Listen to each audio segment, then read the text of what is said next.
Hello, I'm Judy Stiles. Thank you for joining us this week on Newsmakers. This week features a special presentation looking at arts and culture in Joplin. Our program features student interviews conducted in fall of 2015. So stay tuned for the next half hour as we look at opportunities in our community.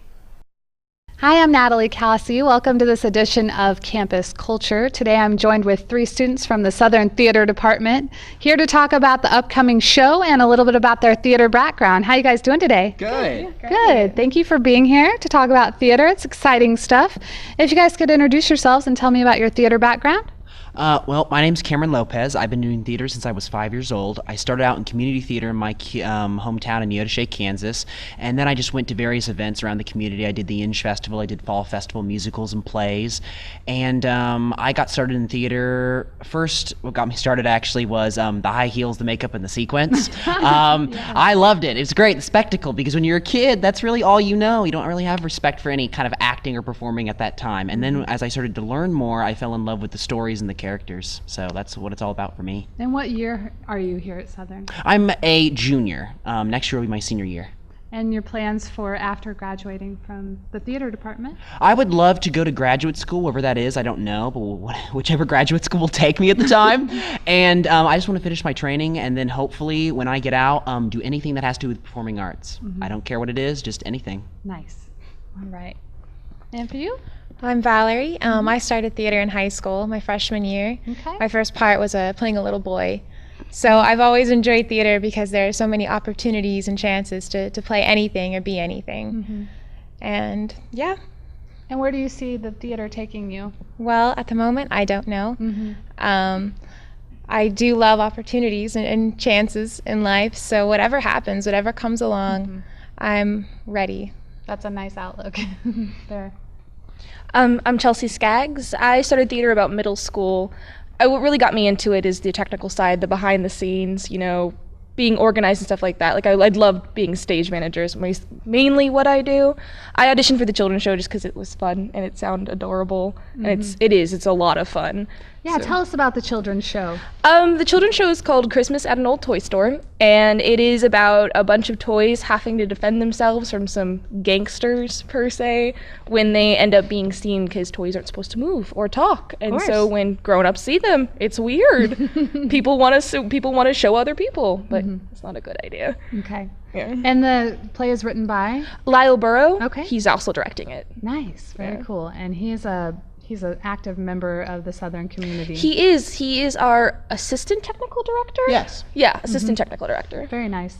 Is it good working with someone like that who's in the theater all the time and so knows you all very well? Oh, it's great. He didn't per se write the characters for specific people in the department, but he also kept in mind the people in the department while he was writing it. So when people audition, he's like, oh, clearly that character's perfect for this actor kind of thing. Right. So it really does fit with the personalities for the actors who have the characters. Well, I know in the theater that we really have to get into characters and explore not only inside while we're rehearsing, but definitely outside and at home to really put that character fully on stage. How has that been developing your character?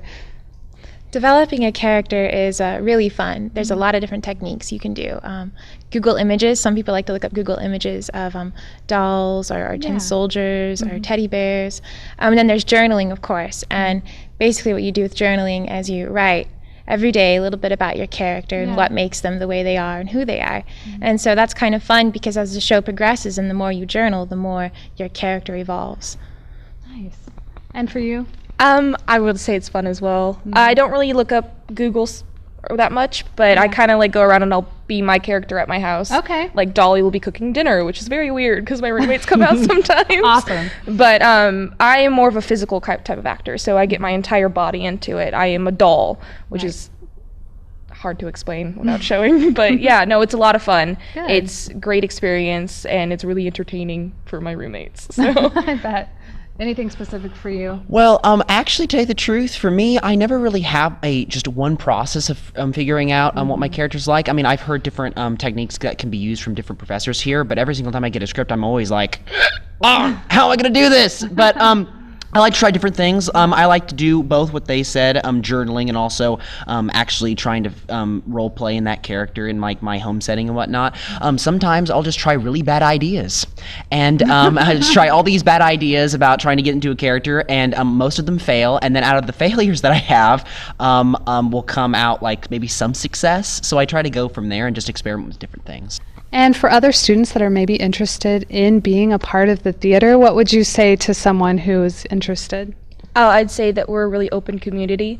We accept pretty much anybody, which sounds bad. We accept pretty much anybody, and it's really easy to come in, walk into our department, say hi, say I'd like to be involved somehow, and we will get you involved somehow. Hello, Zachary Dodge here with Leslie Smith, a professor of Spanish here at MSSU. Today we're going to be talking about the upcoming trip to Spain in the summer of 2016. Hello Leslie, how are you doing today? I'm great, thank you. Okay.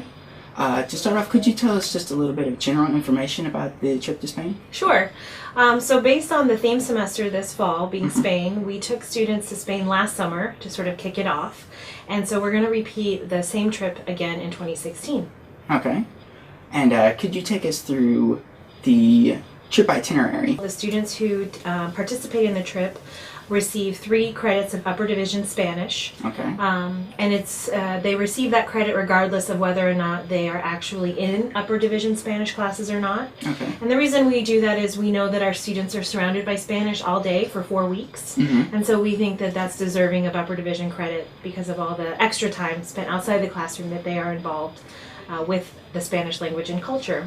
So because it is an academic class, the students do attend courses in the morning, Monday through Friday, for about 3.5 hours per day.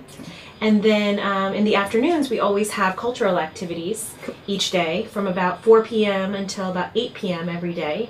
And then on the weekends, we also take short day excursions to other places of interest. What do you think is one of the things that students take from the trip? Well, Salamanca is a very beautiful city, and it's very different from Joplin. So, for example, it has 4 times as many people as Joplin does, but it is 1/4 of the size of Joplin. So everything is much more compact. And so for our students who are used to living in the 4-state area where things are sort of spread out, and it's not unusual to, hop in your car and go to Springfield for the day, Spain is not that large, so hopping in your car and going to Springfield or Kansas City is really getting to a totally different part of Spain. So those kinds of things are really interesting geographically for the students to take advantage of. And then of course, participating in the Spanish, they live with host families, so they are immersed. Living with the family prepares all their meals, so they get to eat authentic food. So I think there's a lot of advantages for our students, especially those who haven't traveled much outside the 4-state area, to really see how different it is in other parts of the world. Cool. And do you have to be a Spanish major to take this trip? No, in fact, you don't even have to be a Spanish minor to go on this trip. We do have grants available from the Institute of International Studies, and so there is a process by which students who are majors and minors in Spanish receive preference, as do students who are more advanced than other students. However, this trip is open to anyone on campus who meets the prerequisite, which is Spanish 102 or the equivalent, which in this case would typically be about 2 years of high school Spanish. And that would also include people who have life experience with Spanish. I mean, I've had people last year who had never taken a class at Missouri Southern, but they had enough Spanish and they were able to go. So it's really open to everyone. And what's great about the classes that they take is that they are in classes with people at their level. So if I have a group of students and have a very wide range of ability, the people that have less ability don't have to be worried because they'll be in classes during the day with people at their level. When we have the afternoon activities and the weekend excursions, we kind of flip back and forth between English and Spanish just to try to get as much in as we can. But it is really open to anyone who can meet the prerequisite, and I would encourage people, if they are interested in just having a study abroad experience and they meet the prerequisite, to participate, because it's a different kind of a trip than one where you just go for 10 or 12 days. We really do live there. You live with families. You really do get to experience the culture and the country, and so I think it would be great for anyone. Yeah, it sounds like it would be fantastic. It's trip to go great. on. I really think it's a great trip, if I Yeah. do say so myself. Right. And how many are you being able to take this year? I'm going to take 10 students 10 this students? year. Okay. So definitely get applications in quickly. As soon as possible, right? Because I want to be able to buy the plane tickets as well Right. and get the best price possible. So Cool. the sooner the better would be great. And what is that application process? So I have a brochure, and in the brochure it explains a lot of the things that we've talked about today. And then in it there's also an application form, and the student would just fill that out, kind of rip off the back page and submit that to me. And then hopefully that number will fill up and we'll get 10 students right away. Right. And then I would notify that student if they received the grant, Right. and we'd go on from there. Yeah, I'd imagine you'll probably get them pretty quickly. I hope so. Yeah. What are some of the deadlines for that? Well, ideally, I would like to know who all the participants are by the end of January, so that I can begin, looking at the best tickets, both the departure times and the cities, and hopefully reserve the tickets sometime in February. There is a deposit due, I believe, around February 13th. Okay. It's a similar deadline to lots of other trips. And so that's kind of the first time that students need to put money down is in February. February. Okay. And if students want more information, how can they contact you? Well, come see me. My email address is a little different than everyone else's, Smith-Leslie. Okay. And so they can email me, they can call, they can come by any of the offices here in Webster Hall, and someone can point them in the right direction as to where my office is located. Contact us by phone, email, any way. Okay, cool. Are there any comments that you would like to make that we haven't talked about yet today? Well, I just think that students at Missouri Southern have a unique opportunity to study abroad. Many other campuses, Right. similar of our size, don't have the types of trips that we offer at such a reasonable price. Right. And I would say that for not only my trip, but all of the other trips. So just as a general comment, I would highly encourage students to try to take advantage of a study abroad opportunity while they're here at Missouri Southern, because once you graduate and you're working, there just won't be that opportunity, there won't be that Oh, yeah. time. And so I really encourage students to take advantage of it, because it is something that is unique. And sometimes we take for granted that Right. these opportunities will be available later. And Missouri Southern faculty work really hard to make these trips worthwhile, academic, and an unforgettable experience. So I would really encourage students to consider, no matter the country, to try to participate. Cool. All right. And yeah, Dr. Stebbins does a fantastic job running the Institute. Well, thank you very much for welcome. taking the time out to talk with me today. And thank you for joining us. If you would like any more information on the trip to Spain, just contact Leslie Smith at smith-leslie@mssu.edu. Thank you for joining us again, and have a fantastic day. My name is Molly Greer, and today I have Dr. Jeremy Wolf with me here today. Jeremy, how are you? I'm doing well. Good. Jeremy is actually a professor here on the Missouri Southern campus, but he is also involved heavily with the local stained glass theater. Can you tell me just a little bit about what stained glass theater is and what they're about?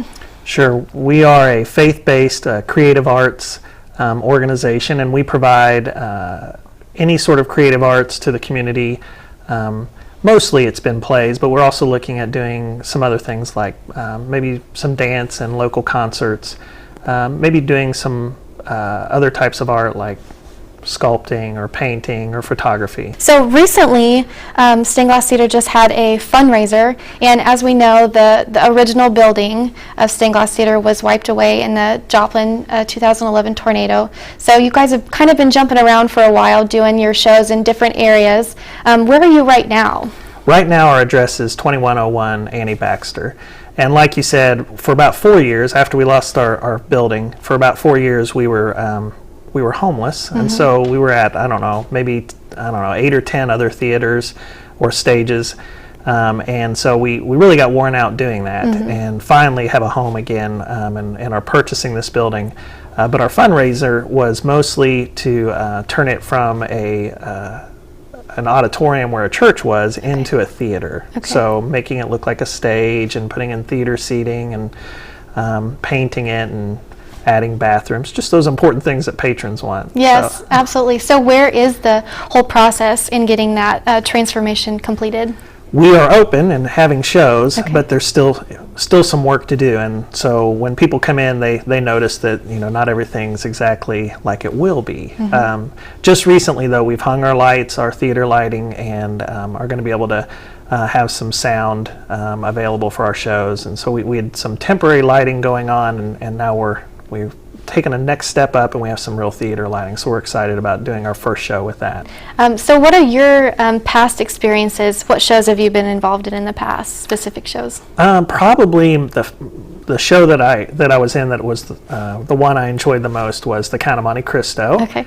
And I think you're somewhat familiar with that one. I am, yes. And so I got to be a villain in that, and my wife, I got to kill her in the show a few times. So it was a lot of fun. But since then, probably my favorite show is the one I got to direct, which was A Tale of Two Cities. And we actually had a working guillotine.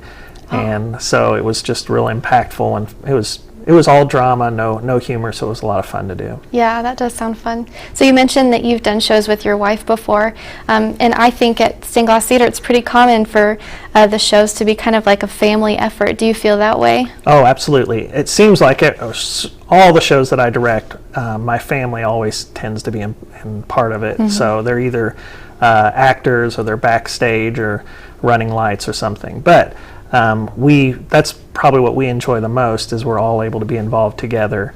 And in fact, I would say that's one of the things that a lot of the families enjoy, is they can all be in the show together, and it's an environment where you feel comfortable with your kids being there. Yeah, absolutely. So what does the future look like for Stained Glass Theater? Well, we're going to have full slates of shows, which means we'll have at least 8 shows every year, that's an improvement from where we were.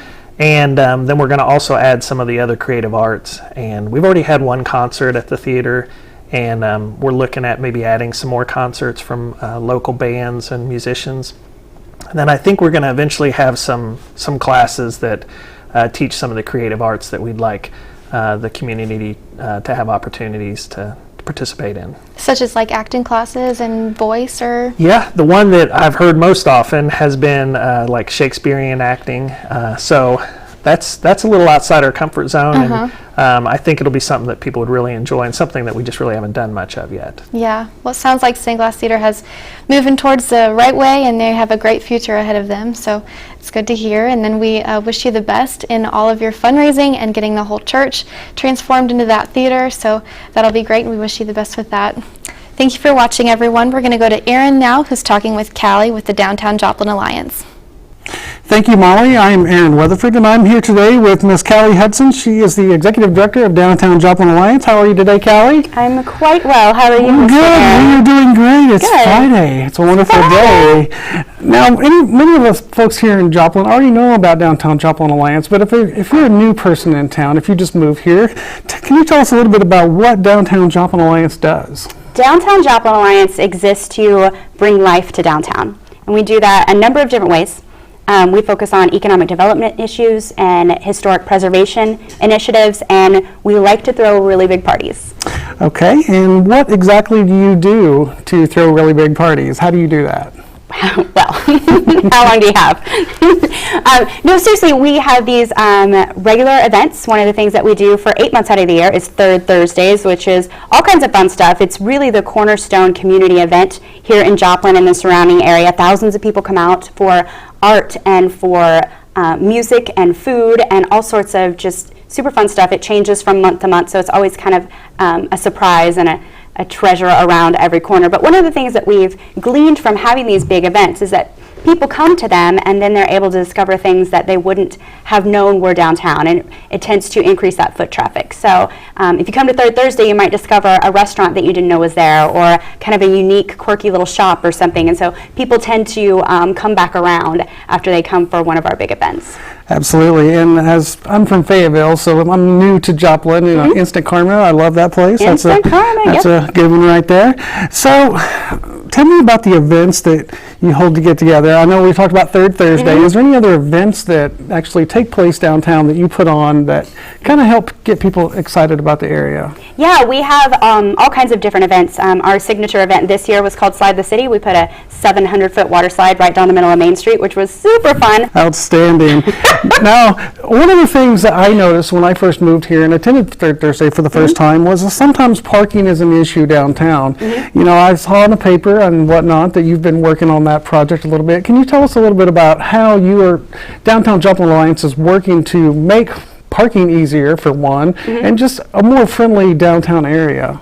Yeah, so at the beginning of the year, one of the things that we did was talk to as many stakeholders as possible. And when I say stakeholder, I mean people who own property downtown or live downtown or work there or visit there often. Anyone whose life kind of day in and day out involves a downtown area. So we were talking to those people as much as we could, and what works for you, what doesn't work for you, what gets in the way of your success. And parking was something that came up over and over and over, and people just frustrated with finding a place to park. There are lots of city-owned lots, but they were regulated by permits. In order to park there, you had to buy a permit. So we spoke with the city at length this year. We worked on it for about 9 months to find a way to free up those lots so that you didn't have to have a permit to park there anymore. And we have achieved that. It will go into effect on November 16th. That's the next city council meeting, and where that legal verbiage will become official. So there are now 300 plus parking places that used to be permit only that will now be free to the public. So that should hopefully definitely bring more people downtown and encourage people to get downtown. Hello, Lions. My name is Andrew Farthing. I am a mass communication student here at Missouri Southern, and I'm joined by international student Tommy, who's going to speak with us today a little bit about his experience here at MSSU. How are you doing today? How are you? I'm doing good. Great, thanks. Yeah. So let's go ahead and start off by, why don't you tell our audience here where you're from? I'm from South Korea. Well, Seoul is where I'm from. Yeah. Awesome, very cool. Yeah. So you go by the name Tommy. That's which right. I'm assuming is not a typical South Korean name. No. So would you like to kind of explain to us how you came upon that name? Sure. Yeah. So basically in Korea we don't have our English names. So basically we can just pick whatever we want. For example, when you watch a movie and if you like the name of the name of the character there, you can just pick that name as well. But I picked up my name actually from my uncle, because my uncle used to stay in California for 10 years and his name was Tommy. And I was like, I actually kind of like the name Tommy. So if I study abroad, or if I study in the U.S., I'll probably use the name Tommy. That's how I picked my name. So you guys basically kind of pick a name. So when you come here, it's easier for people to pronounce the name. So what is your name in Korea? What do you go by? Jung Tae-sung. So Tommy's definitely a little easier yes. for people to pronounce. Yes, absolutely. So at what age or a milestone in your life did you kind of decide, I want to study in the United States. I want to move there and spend this portion of my life in a completely different country? I think it kind of started when I was about 12 or 13 years old, because, I just watched a lot of American movies, drama, and so I kind of had that American dream, just kind of want to study there, get interactions with American people, just learn about their culture, their food, their costumes, and things like that. So yeah, that's what I really planned for. I think, and I think it really happened to me. So I'm pretty excited and happy about it, Awesome. Yeah. So with your move here, what were some of the challenges as far as getting the move started and getting out here? How did you get that figured out? You mean like just making the move happen? What were some of the struggles with just getting the move to happen? I looked up the school from online, so it was really, really hard for me because I don't know anything about this school. I don't know anything about Missouri or the United States. Yeah. So I had to look up everything online. So it was really, really, really hard for me because I don't have any family members. I didn't have any friends back then. So yeah, it was pretty hard just to look it online. Yeah. So once you got here in the United States, what was your first impression? Like walking off the plane, soaking it in. What did you think first? Well, I almost cried when I first got here because it was like kind of like the thing, dream comes true. You know what I'm saying? Like, I never thought that I'm going to come to this country. I never thought that I see all these American people, and they look different, I'm an Asian guy, their look and my look is different. So it felt really good for me, It's a good experience. It's an experience, yes, for sure. So, out of all the schools in the United States, Right. there are thousands of universities. Yes. Why Missouri Southern? What made you pick this school? Well, that's a really good question, actually. I looked up about 20 different schools online when I was in Korea, and then I applied to actually 20 different schools. The reason I came to Missouri Southern is because the tuition is very affordable for me, and for other international students, I'm sure.